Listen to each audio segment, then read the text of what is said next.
சுண்டு விரல் சொல்லும் செய்தி. சித்தர்கள் ஜோதிடத்தை பல்வேறு கூறுகளாக பிரித்திருக்கிறார்கள். தமிழர்களுடைய ஆதிகாலம் தொன்று தொட்டு இன்று வரை தமிழர்களுடைய மிகப்பெரிய ஒரு விஷயமாக இந்த நியூமராலஜி, அஸ்ட்ராலஜி போன்ற பல்வேறு வானியல் சாஸ்திரங்கள் இருக்கிறது.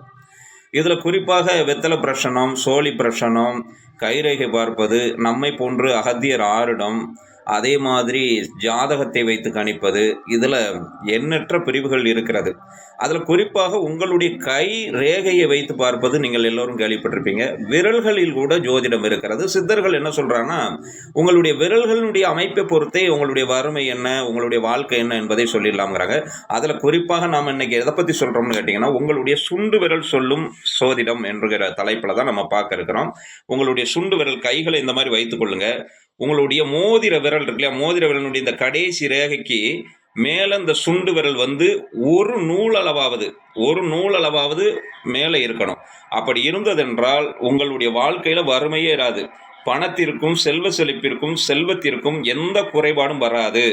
அதே மாதிரி இந்த சுண்டு விரலானது கடைசி ரேகையினுடைய அந்த நேர்கோடாக, அதாவது சமமாக இருக்கிறது என்றால் நடுநிலையான வாழ்க்கையை வாழ்வீர்கள் என்று சித்தர்கள் சொல்கிறாங்க. நடுநிலையான வாழ்க்கை மட்டுமே உங்களுக்கு அமையும். இன்பமும் துன்பமும் கலந்ததை வாழ்க்கை என்று வாழ்வீர்கள். அதற்கும் கீழே இருந்ததென்றால் உங்களுடைய சுண்டு விரல், மோதிர விரலில் அந்த கடைசி ரேகைக்கு கீழே இருந்ததென்றால் நீங்கள் வாழ்நாள் முழுவதும் கஷ்டப்பட்டு கொண்டே தான் இருப்பீங்க. உழைக்கிற காசு எங்கே போகுதுன்னே தெரியாது. வறுமையிலேயே வாடுவீர்கள் என்று சித்தர்கள் சொல்கிறாங்க.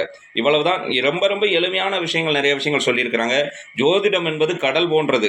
நாமளே ஒரு நேரத்தில் ஜோதிடத்தின் மீது நம்பிக்கை இல்லாமல் ஆன்மீகத்தின் மீதும் இறை நம்பிக்கை இல்லாத இருந்தவர்கள் தான் இன்று நாம் அதை தேட தேட கிடைக்கிற விஷயங்கள் எண்ணற்றது.